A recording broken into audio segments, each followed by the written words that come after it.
Hello and welcome back to Local Politics with me, your host, in which I tell you all the hottest gossip from the most recent Rockville City Council meeting.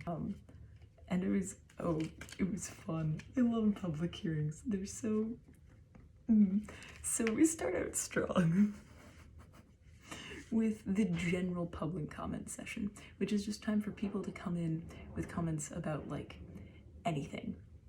And then later they get into a public hearing that was also a time. There's a woman who phones in and starts with saying that the city council and the city government is an oligarchy. She then, after making this accusation, goes on to read the dictionary definition of an oligarchy. Except she read the whole thing, so half of it didn't even apply to the situation she was referencing. She keeps talking about how the city government is an oligarchy before finally winding her way to a point that this was done by like an outsider group of like a whole bunch of people, and we should respect that.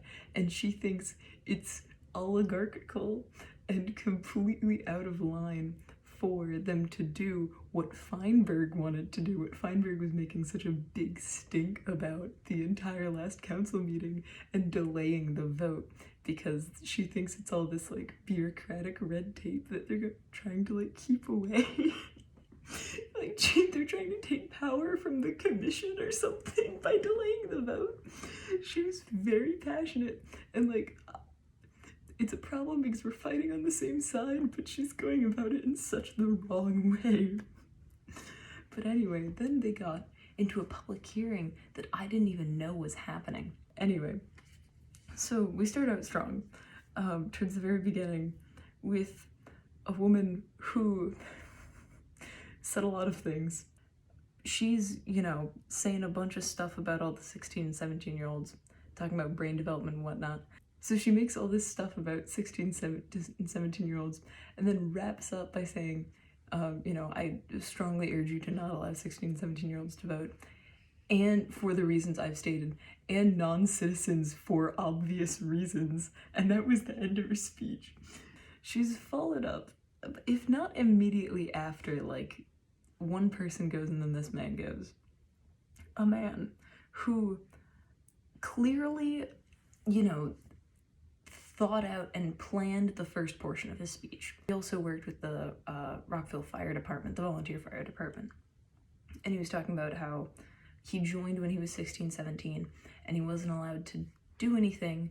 He wasn't allowed to actually go into the fires until he turned 18. And so he was, and he wasn't allowed, I don't think he was allowed to like vote as a member of the whatever their board government is until he was 18. And so he made, that part was well spoken. I will give him that. But then he goes off script because the person before him had talked about non-citizen voting, and clearly that had inspired something in him. And so he starts to talk about how he doesn't think that non-citizens should be allowed to vote in Rockville city elections. Again, I cannot emphasize this enough that it is city elections. He, is sticking to his whole, like, metaphor and comparison to the volunteer fire department, right? He's saying that, like, we wouldn't allow someone just because they live in the city of Rockville to go and be a voting member of the Rockville Fire Department. He then goes on to say, because they don't know anything about that world, like, they don't understand the things about the fire department. And like, okay, fine. Then he says, we don't know, they might be an arsonist who's trying to vote in the Rockville Fire Department stuff. And he equated non-citizens voting in Rockville city elections to an arsonist. So he basically said, we don't know that they're not terrorists, which he compared non-citizens to arsonists. And it was great. There was a man directly behind him who was trying so hard not to laugh. It was incredible. Worth noting, there was a man who was sitting directly in camera shot, like right behind where the speaker thing is. This man, he was wearing a suit.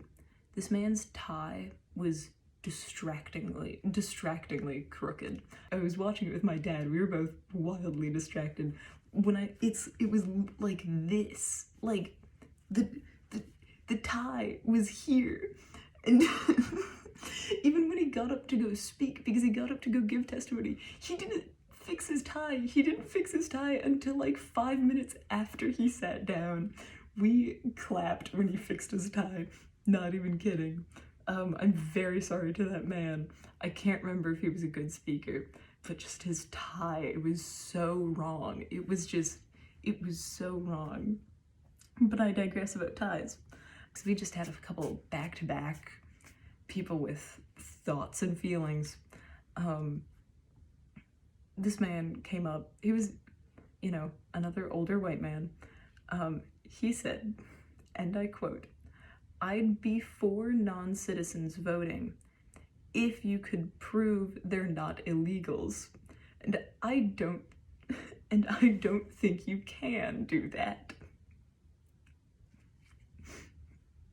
He doesn't think that there's a way.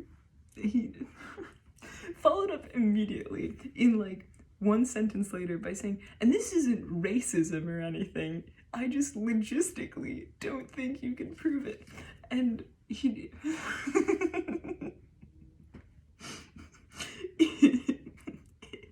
in this world, there are two groups of people. There are two types of people in this world: citizens of the United States of America and illegal immigrants.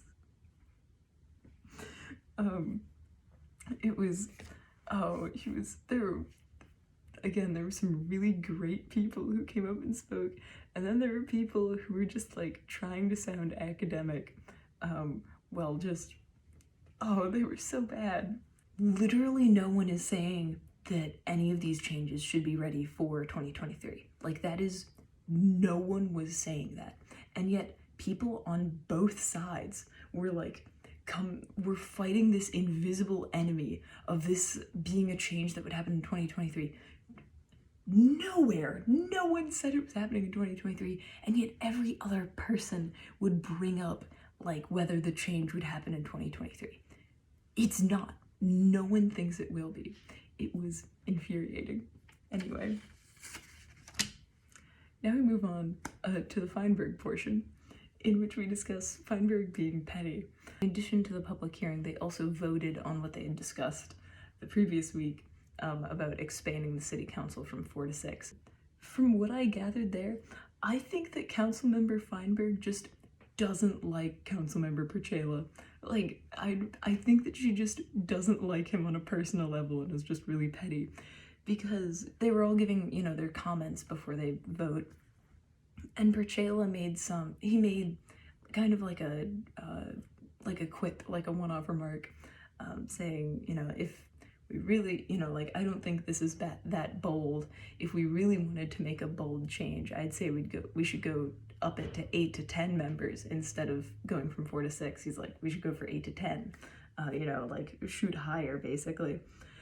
And Feinberg, of course, comes immediately after him and talks for like 2 minutes about how she would never vote for it to be 8 to 10 members, which Perchela was making a quip, and she spent 2 minutes legitimately talking about how she would never vote for that because it's already so chaotic. And it was just like, we get it. You don't like him. You can calm down. She also then just kept like inventing enemies to fight. Like, again, because everyone was on board with expanding from 4 to 6 members, right? Like, no one was against it on like policy level. So she just like kept fighting an invisible enemy to like make herself seem like some hero when like all the other council members were on board with it. Like, she just kept wanting, it was some kind of like victim hero complex. It was really weird. And then, of course, she concludes this with, you know, completely blowing off anything she had said in the previous week, you know, forgetting, not even mentioning that, except I think she said she's been thinking long and hard about it for the past week and a half, completely going against everything she said and going, okay, yeah, no, I'm going to vote in favor of it now. And so it passed unanimously on Tuesday. So they are going to be expanding from 4 to 6 members. And she just, you know, she acted like she had never thrown this big hissy fit about it and just completely flipped on everything. Suddenly she has no problem with it going forward. Like, the fact that it wasn't properly advertised is no longer an issue for her. So I love local politics so much because they're so niche and there's so few players to keep track of. Anyway, thank you for coming to hot local politic gossip.